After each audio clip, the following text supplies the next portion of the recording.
What's up everyone? In this video, I'm going to show you how to replace a low beam headlight on a 2008 Mazda 3. So this is in a tight spot and there's not very much room. So the first thing that we need to do is remove this clip from the headlight. So all you'll do is push down on the tab and pull it out. Then we need to remove the rubber dust cap.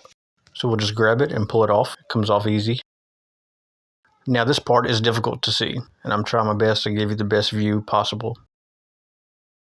There's a metal clip that holds the headlight socket in. All you do is push in and pull up and the socket will release.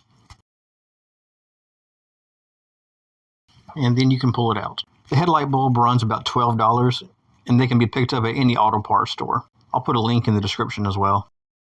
You'll need to pull the bulb out of the socket. Then replace it with the new bulb. It just pushes into the socket and you're ready to install it.